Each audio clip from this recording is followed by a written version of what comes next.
Saudara, saya pernah menghitung walaupun gak akurat.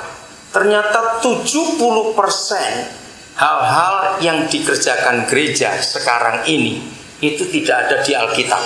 Bayangkan, 70%. Hanya kurang lebih 30% gereja kerjakan. Saya akan buktikan hari ini untuk melihat betapa salahnya kita sebagai gereja. Yohanes 3:16. Itulah inti atau poros atau as dari seluruh rencana Bapa di surga. Betul tidak? Kenapa? Ayo, kenapa Yohanes 3:16 itu intinya, porosnya atau asnya dari seluruh rencana Bapa kita atas dunia? Ayo jawab, kenapa? Susah ya. Iya, karena Dia mengasihi semua manusia di dunia. Nah, bayangkan, menurut saudara, saya tanya aja secara gampang. Menurut saudara, berapa jauh atau berapa besar atau berapa banyak gereja zaman sekarang mengerjakan ayat itu? Kira-kira saja. Ayo, berapa persen? Kita mengukur 100% atau berapa cepat? Ngerti maksud pertanyaan saya? Dengan Yohanes 3:16, sebetulnya gereja itu sejauh mana mengaplikasikan ayat itu dalam seluruh pelayanan sehari-hari? Berapa persen kira? Coba jawab. Kecil. Padahal itu asnya kekristenan. Jawab ya atau tidak? Nah, Yohanes 3:16 tidak akan jadi apa-apa tanpa Lukas 15. Sebab di Lukas 15 itulah penjabaran, penjelasan Yohanes 3:16. Kalau kita cuma ngomong kepada dunia, karena begitu besar kasih Tuhan akan dunia ini, sehingga diberikan Yesus anak yang tunggal itu, supaya barang siapa percaya gini-gini, orang gak akan ngerti apa itu. Apa bilang dia anak yang tunggal, kapan Kak Tuhan kawin kok punya anak? Wah, lebih kacau lagi. Tapi kalau kita renungkan Lukas 15, dunia akan ngerti. Ada berapa kisah Lukas 15? Ada berapa kisah? 3. Wih, terima kasih adik, kamu pintar sekali. Namamu siapa? Yosi umur berapa? 5. Kelas berapa? Tapi kamu kok besar, umur 5 tahun kok besar sekali? TKB. Besar sekali, kamu makan apa? Kok besar gitu begini? Bayangkan anak umur 5 tahun ngerti. 3. Kisahnya 3. Semuanya tentang yang hilang, tapi happy ending sudah. Maka itu kalau kita ingin tahu gereja itu, harus kembali ke Lukas 15. Yang pertama apa yang hilang? Domba hilang. Kedua apa yang hilang? Uang yang hilang dirham. Ketiga apa yang hilang? Anak yang hilang. Mari kita buka. Mengapa ada kisah Lukas 15 ayat 1? Silakan dibaca. Ini penyebabnya mengapa ada kisah Lukas 15. Ya. Ayo. Orang menyukai dan orang-orangnya berdosa, dan orang-orang berdosa biasanya datang kepada Yesus untuk mendengarkan Dia. Nah, keluarkan kata biasanya. Apa sih arti kata biasanya itu? Ayo, kalimat lain apa biasanya? Umum. Apalagi kurang tepat? Seringkali. Betul. Apalagi? Selalu. Apalagi? Ayo. Iya, biasa. Kalimat lainnya. Ada satu kata yang saya mau tunggu. Setiap. Hampir betul. Ada satu kata yang saya mau tunggu dari saudara. Rutin, continue.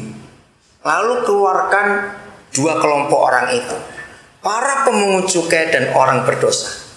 Pada zaman Yesus hidup, 2 kelompok ini, kalau istilah zaman sekarang ini kelompok marginal, yang terpinggirkan, yang tersisihkan. Oleh siapa? Ayo, oleh siapa?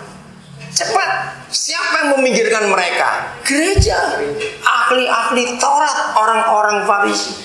Nah, ini yang luar biasa. Justru mereka gak takut ketemu Yesus, malah rutin saudara datang.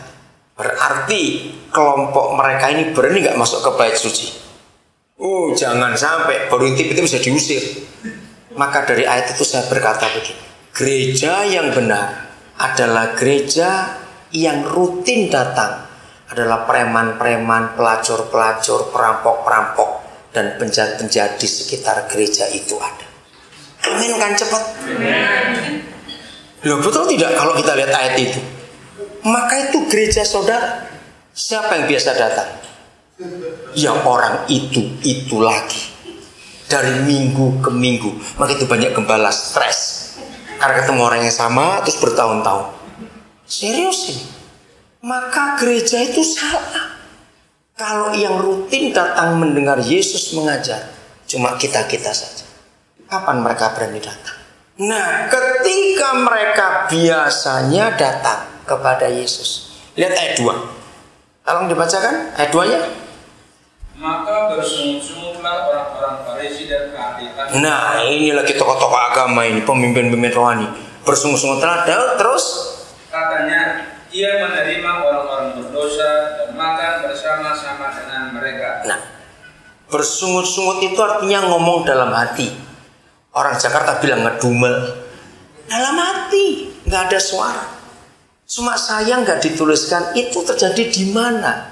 Bagaimana bisa ada Yesus duduk dengan orang-orang berdosa, para pengunjung? Kok ada orang Farisi? Ini di mana? Saya nggak dijelaskan. Ngomong dalam hati, nggak di mulut. Juga nggak begitu. Dalam hati saya. Yesus dengar, sudah. Ayat 3. Bunyi apa? Bilang apa ayat 3? Nah, lalu ia mengatakan perumpamaan ini kepada mereka. Kalau ada seorang di antara kamu sebagai gembala, dombanya 100, sore hari pulang dihitung, kok tinggal 99. Maka kalau gembala upan bilang biar aja kan beranak lagi. Loh, betul nggak?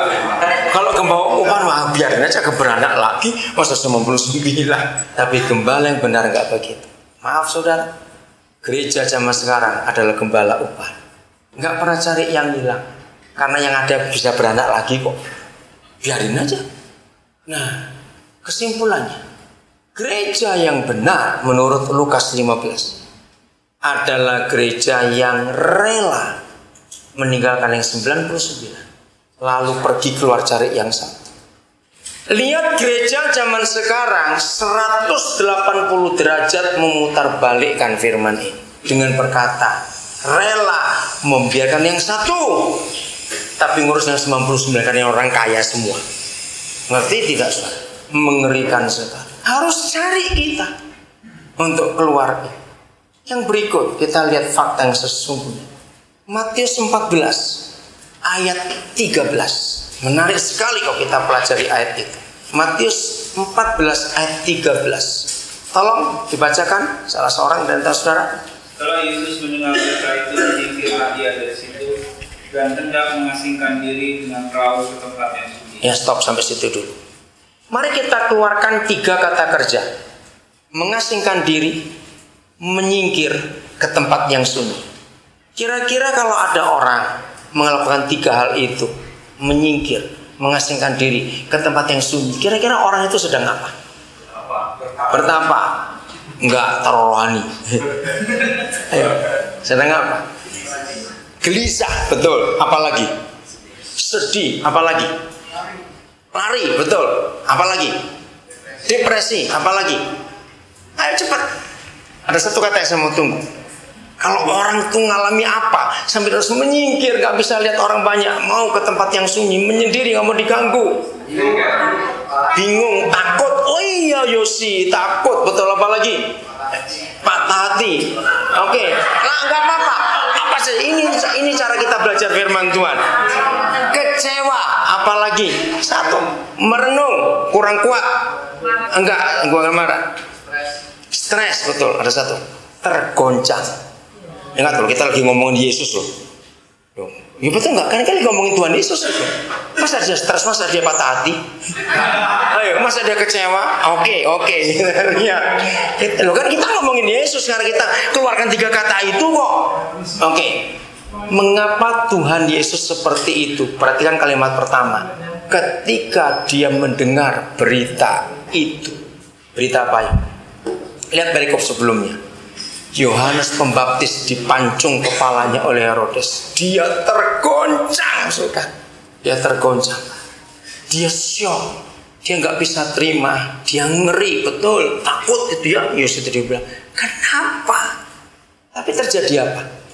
Lihat, ini peristiwanya. Setelah itu, Tetapi orang banyak nah, Terus? mengikuti dia dengan mengambil jalan darat dari kota-kota mereka. Tetapi orang banyak mendengarnya, lalu mengikuti mereka dengan jalan darat dari kota masing-masing. Saudara, inilah gereja yang benar. Dengarkan baik-baik. Yesus bisa nggak berkata, maaf ya, besok saja kalian datang. Aku lagi tergoncang, aku mau diam sebentar. Bisa nggak dia berkata begitu? Tidak. Wih, Yosi, sekali kamu. Wah, hebat kamu Yosi. Baru umur 5 tahun bisa seperti itu. Hebat kamu. Kenapa kamu berkata tidak? Ayo. Kenapa? Betul. Karena apa? Ayo. Karena apa? Kamu syuting dia supaya orang lihat. Karena apa? Karena Tuhan tahu. Karena Tuhan tidak akan menolak orang banyak itu. Betul, Yosi. Luar biasa, bukan? Anak 5 tahun. Nah, lihat ayat 14-nya. Itu mutlak kita harus miliki ayat 14. Ketika Yesus mendarat, dia melihat orang banyak yang besar jumlahnya. Maka tergeraklah hatinya oleh belas kasihan kepada mereka, dan dia menyembuhkan mereka yang sakit. Saya mau keluarkan ayat 14 ini. Dengar gereja. Sangat jahat dan keterlaluan kalau kita mengaku gereja tapi membiarkan orang banyak itu. Betul tidak? Sangat keterlaluan. Saudara, Matius 14 ayat 14 biar jadi motivasi seumur hidup kita. Setiap kali kita sebagai gereja melihat orang banyak, harus muncul yang satu ini, belas kasihan yang besar. Maka itu maaf kalau tadi diskusi bagaimana dengan ayat yang binasa, jangan bahas itu. Masih banyak perlu diselamatkan. Saya beri contoh begini. Kalau seorang penjahit lihat orang banyak kerumun, dia mikir apa? Ya mikir apa? Bisnis ini, kalau aku buka di sini penjahit luar biasa. Maaf, kalau pengusaha restoran lihat orang banyak yang bingung mau kemana-kemana begitu, di situ nggak ada restoran, kira-kira mikir apa? Ya betul. Itulah pikiran pendeta sekarang. Ayo buka gereja yuk, orang banyak, ayo buka gereja yuk. Maaf, tujuannya apa? Kolektif dan perpuluhan masalahnya. Terang-terangan enggak? Kalau ada gembala saya minta maaf, tapi itu memang keadaan sekarang. Ayo buka gereja, sewa ruko di situ. Bukan itu yang Tuhan mau. Belas kasihannya ini ada atau tidak? Bukan untuk dapat sesuatu dari orang-orang itu, tapi ada nggak sesuatu kita berikan, saudara? Dan dia ayat 15. Ini hebat sekali murid-murid itu. Menjelang malam, murid-muridnya datang kepadanya dan berkata, tempat ini sunyi dan hari sudah mulai malam. Seluruh orang banyak itu pergi supaya mereka dapat membeli makanan di desa-desa. Saudara, kalau kita lihat ayat itu, gobloknya mereka ber-12. Mereka tuh nganggap Yesus itu buta dan bodoh. Loh kenapa? Siapa yang nggak tahu kalau hari sudah mulai gelap seperti ini? Dan di situ nggak ada warung, nggak ada toko roti, nggak ada apa-apa. Siapa yang nggak tahu? Loh betul tidak? Sekarang pertanyaannya, motivasi lagi. Apa motivasi murid-murid mengatakan itu kepada gurunya? Ayo jawab. Harus malas ngurus. Terlalu baik kalimatnya. Ayo apa? Aduh, lebih kasar lagi. Berharap mujizat. Belum. Enggak, bukan itu. Bukan berharap mujizat. Enggak mau ngeluarin duit, capek, enggak mau repot. Itulah, enggak mau berkorban. Betul, itulah gereja zaman sekarang ini, saudara. Enggak mau repot. Maaf, saudara pasti tahu karena saudara pernah jadi panitia KKR. Hampir semua gereja, dan enggak ada gereja yang seperti ayat ini. Karena setiap kali gereja buat KKR pasti ngitung untung rugi. Kita ngundang artis apa? Seorang datang banyak, kolektornya nanti berapa pemasukannya? Ayo jawab iya atau tidak. Kan kurang ajar, betul itu. Ya betul enggak? Ini mau cari jiwa atau cari duit goblok? Kok ngitungnya untung rugi? Kan keterlaluan. Cari artis yang terkenal supaya lebih banyak datang. Menyedihkan, saudara. Nah itulah kita murid-murid itu tadi. Suruh pulang, sudah gelap ini, gak ada warung, gak ada apa-apa. Lihat ayat 16 Yesus ngomong apa? Ini penting sekali. Tetapi Tapi Yesus berkata kepada mereka, perlu mereka pergi, kamu harus memberi mereka makan. Saudara lihat hati Yesus. Jangan suruh pergi, tapi kamu harus beri mereka makan. Mati mereka, beri makan apa? Dari mana? Ayo saudara, kita punya hati. Ingat kata makan itu nggak harus makanan untuk perut, betul? Ada orang lapar kasih sayang, ada orang lapar perhatian, ada orang lapar penerimaan, acceptance, diterima, betul? Ada orang lapar nggak bisa tidur, lapar ngantuk. Ada orang lapar memang secara makanan jasmani. Ada banyak kelaparan di dunia, dan itu tiap hari kita temui mereka. Jawab iya atau tidak? Iya betul Yus. Wih kamu hebat betul Yus ya. Gemes lihat kamu. Mama papa mana? Oh mama di Swiss. Oh, makanya kamu cantik, ada mama Swiss lagi. Oke. Saudara lihat. Tiap hari kita menemui orang lapar. Saudara percaya banyak orang kaya kelaparan juga. Gak bisa tenang hidupnya. Lihat penyakit zaman sekarang terbanyak adalah gak bisa tidur. Itu lapar ngantuk namanya. Nah gak ngantuk-ngantuk dia, melek saja. Itu lapar. Harusnya kita datang kepada orang-orang itu untuk memberi mereka makan. Yang makan berapa banyak hari itu? Berapa banyak yang makan hari itu? Jadi ketika 5.000 betul Yus. Tapi 5.000-nya laki-laki saja. Saya pernah hitung saudara. Ambil separuhnya sudah menikah. Datang bawa istri. Jadi berapa istri? 2.500. Jadi berapa jumlah mereka? 7.500. Kalau ada 2.500 keluarga, orang Yahudi itu anaknya nggak pernah 5, lebih dari itu. Loh, betul nggak? Nah, 2.500 keluarga saya bilang anaknya masing-masing 5. Berapa lagi? 500 tambah 7.500 jadi berapa? 20.000. Belum orang tuanya diajak, kemenakannya, adik-adik yang belum menikah, perempuannya, ayo hitung berapa? Loh itu caranya ngitung. Lebih 30.000 saudara. Bayangkan dari awal dia tuh mau menyendiri, dia tuh tergoncang, dia tuh terpukul. Aku mau tenang dulu. Yang datang gak 10, 20, puluhan ribu. Hitung.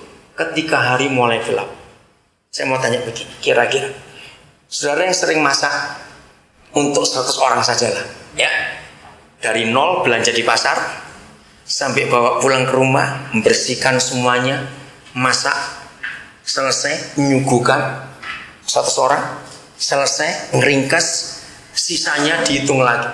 Kira-kira berapa jam? Ayo, 100 orang saja. Coba cepat yang bisa masak itu loh. Ayo. Berapa jam? 8 jam, 10 jam kira-kira. Nah ini 30.000 orang lebih. Mecahkan, bagi, makan, mengumpulkan. Ketika hari sudah mulai gelap. Dari pagi itu. Dia menyembuhkan sekian puluh ribu orang. Pakai itu murid-muridnya capek, suruh pulang ini orang-orang ini. Kita belum istirahat, belum makan ini. Apa yang kita pelajari dari pasal itu? Jawabannya satu. Gereja yang benar itu pasti mengutamakan orang, bukan program dan fasilitas. Orang lebih daripada semua. Perikop berikut. Ayat berapa itu? Saya nggak hafal. Setelah selesai memberi sisanya berapa bagul?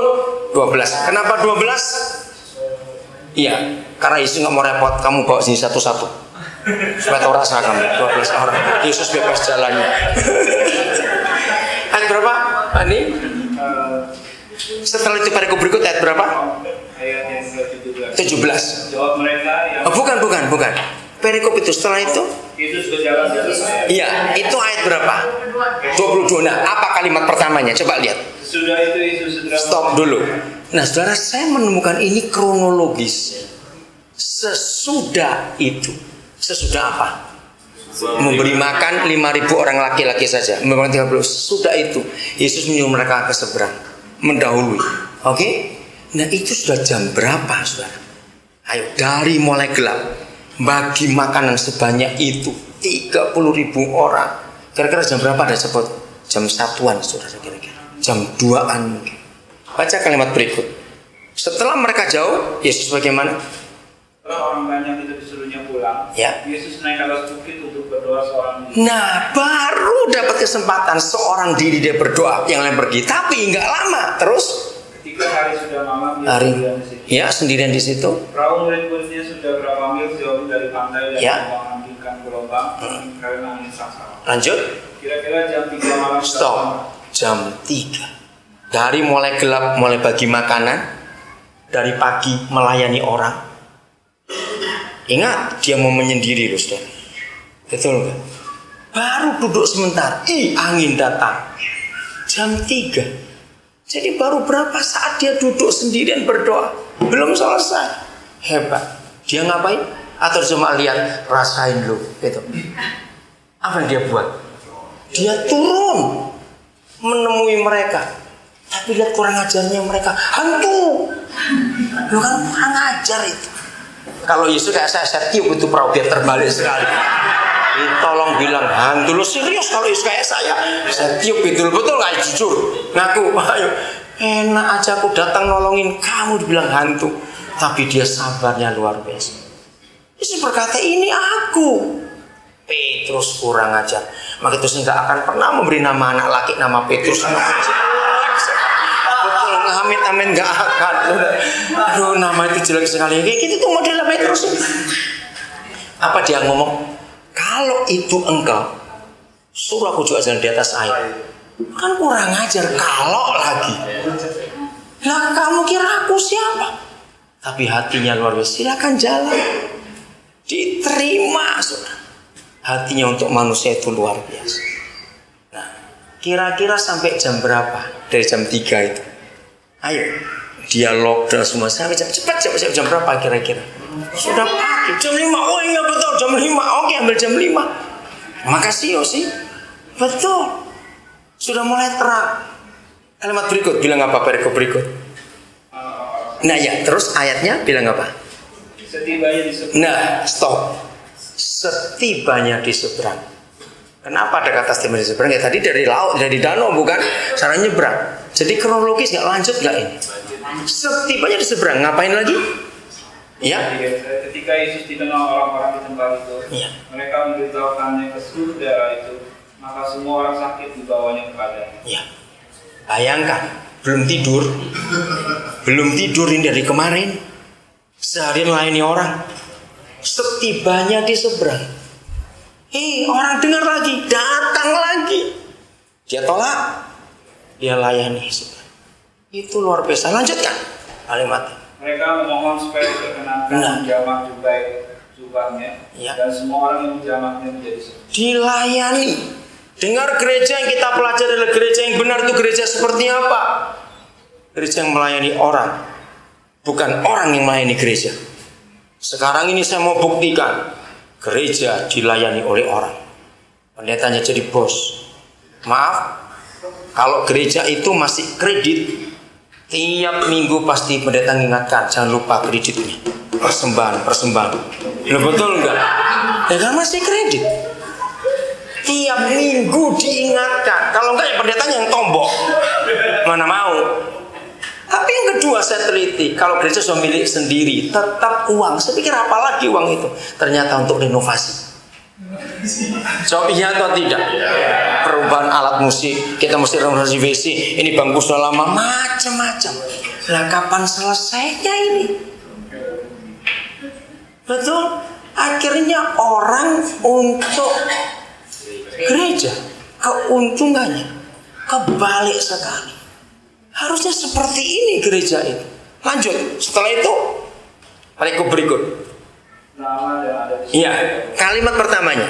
Kemudian datang Nah, stop. Kemudian, sambung bukan? Setibanya. Nah, dilayani loh, saudara. Padahal Yesus tahu itu orang-orang mau ngapain? Jebak. Dilayani. Dia ngomong panjang lagi. Perikop berikut, ayat berapa itu? Lanjut, ini saya pasal ganti. perempuan kanannya. Nah, kalimat pertama berarti. Lalu Yesus pergi dari situ dan Stop. Lalu Yesus pergi dari situ. Dari situ tuh dari mana? Dari tempat dia didebat oleh orang-orang Farisi tadi itu. Lalu menyingkir. Nah, jadi dia itu masih cari apa tadi? tempat yang sunyi, mau menyendiri belum selesai. Ketemu siapa lagi? Perempuan Sirofenisia itu minta tolong anaknya. Dilayani atau ditolak? Dilayani. Perikop berikut ayat berapa itu? 29. Nah stop. Setelah meninggalkan daerah Tirus dan Sidon itu, dia kemana? Nah, dia itu mikir gini, Tuhan kita naik perahu ketahuan, lebih baik jalan kaki, nyusur pantai saja. Kenapa dia masih mau tenang itu tadi?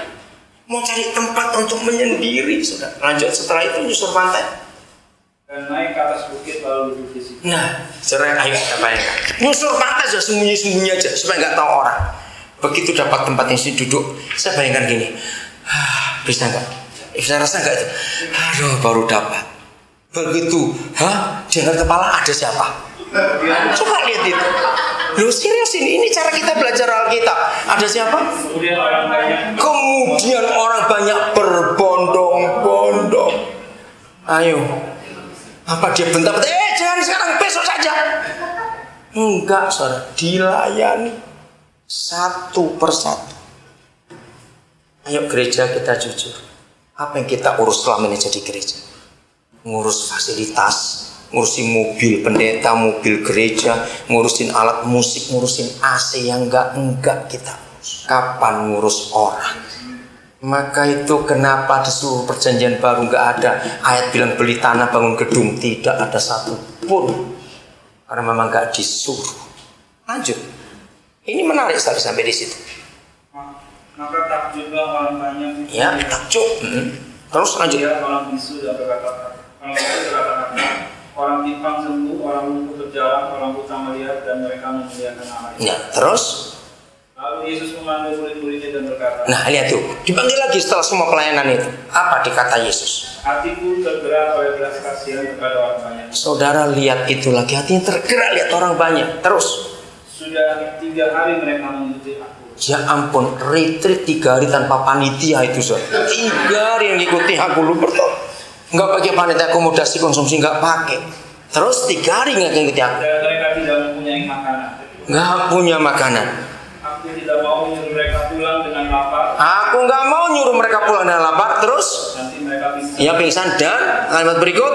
Karena murid-muridnya kepadanya, bagaimana di tempat sunyi ini kita mendapat roti untuk mengenyangkan orang banyak yang begitu besar jumlahnya. Nah, kalau saudara jadi Yesus, punya 12 murid kayak begini, 3 hari yang lalu baru ngeliat mujizat, dan sisa 1 bakul itu belum habis sampai hari itu, bisa ngomong kalimat itu lagi. Bagaimana mungkin di tempat sunyi kita dapat makan segini banyak untuk orang-orang ini? Ayo, kalau saudara kayak Yesus, diapain itu 12 orang? Pecat, ya tempelin aja satu-satu. Kamu lihat itu, roti yang kamu bawa sisa itu masih ada. Masa kamu gak percaya? Itu kalau Yesus kayak kita. Untung dia tidak, itu saja sudah. Amin. Kan kurang ajar, baru 3 hari kok bisa lupa, itu bagaimana? Yesus luar biasa. Kalimat berikut. Kata Yesus pada mereka, Nah tanya, lihat. berapa roti ada padamu? Nah itu kan sisanya ditanya, bukan?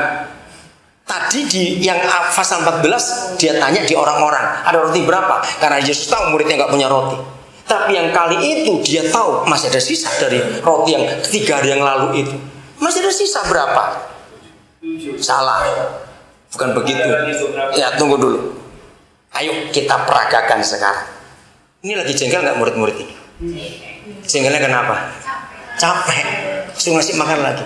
Nah kalau ditanya gini, ada sisa roti berapa? Kalau kita peragakan, intonasi bagaimana? Ayo cepat jawab. Ada orang Batak nggak di sini? Nah itu dia. 7 gitu loh. Loh betul nggak? Ayo. Itu kan marah. 7.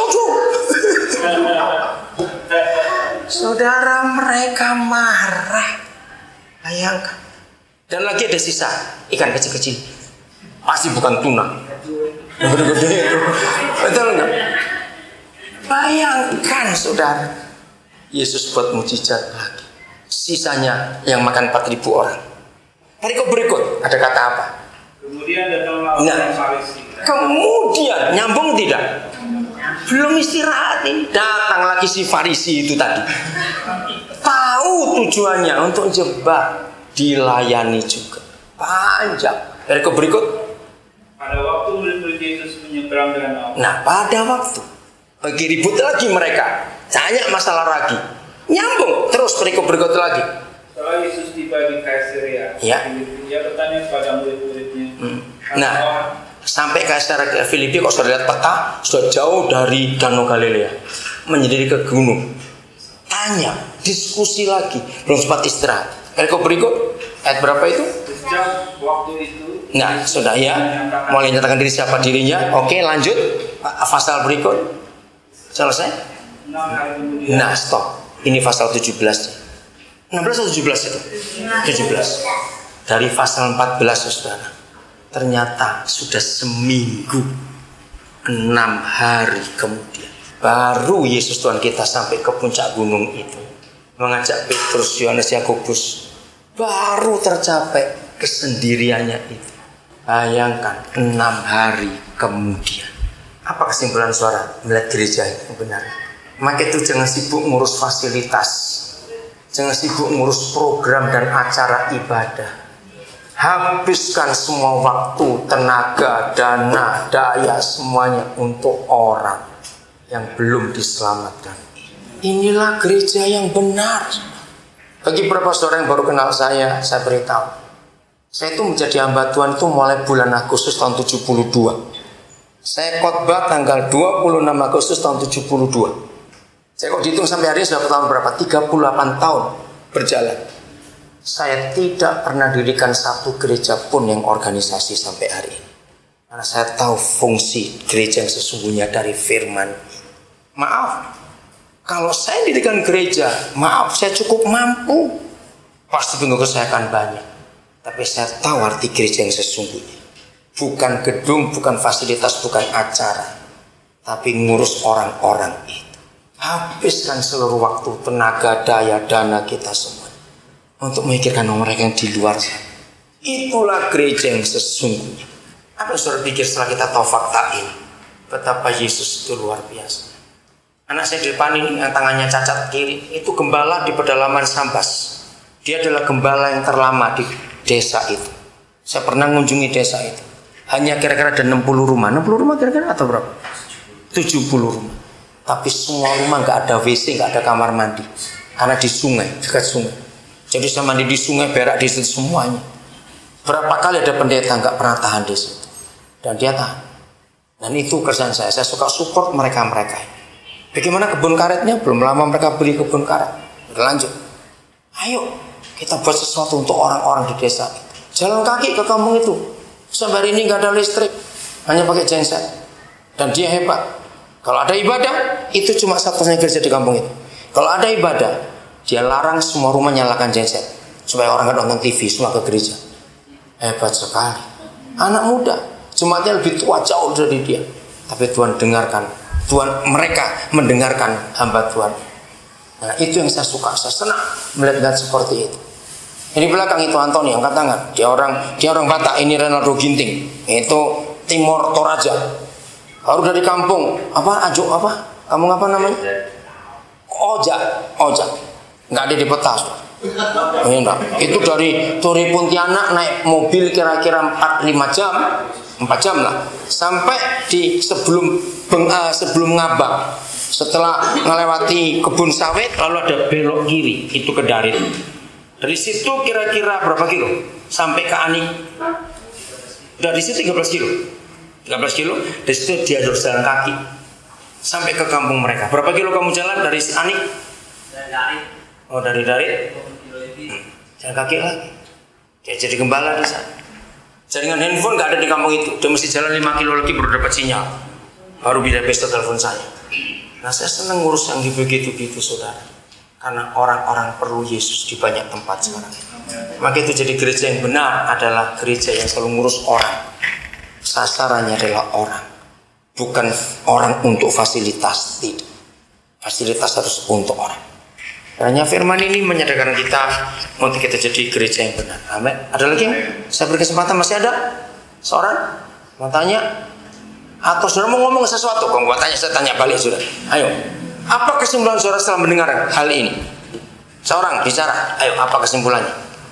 Ayo cepat. Ada? Ya Pak, silakan.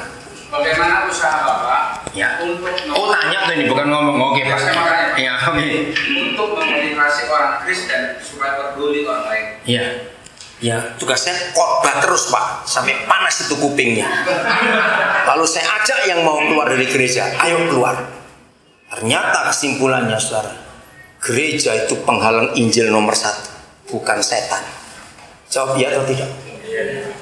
Iya, karena hobinya cuma rapat gereja itu. Rapat berdoa, enggak pernah kerja. Ya, doa pengerja lagi, terus di absen di persembahan dikurangi kalau jarang datang. Aduh, sudah minta ampun. Benar, ada banyak gereja seperti itu. Oke, yang mau beri kesimpulan setelah kita mendengar fakta ini, buat saudara gereja itu bagaimana harusnya? Ayo simpul apa? Harus berubah, betul. Ngurus orang lebih baik. Ada lagi yang ngomong-ngomong? Harus berubah apa lagi? Kembali ke Alkitab, Pak. Betul, kembali ke Alkitab. Karena 70% dibuat gereja nggak ada di Alkitab. Apa? Kasih yang mula-mula, betul. Yosi mau ngomong apa kamu? Apa usulmu? Ya. Ada lagi? Tidak ada? Ayo kita berdiri bersama-sama. Kita menghampiri Tuhan. Saudara, saya pernah menghitung walaupun nggak akurat. Ternyata 70% hal-hal yang dikerjakan gereja sekarang ini itu tidak ada di Alkitab. Bayangkan, 70%. Hanya kurang lebih 30% gereja kerjakan. Saya akan buktikan hari ini untuk melihat betapa salahnya kita sebagai gereja. Yohanes 3:16.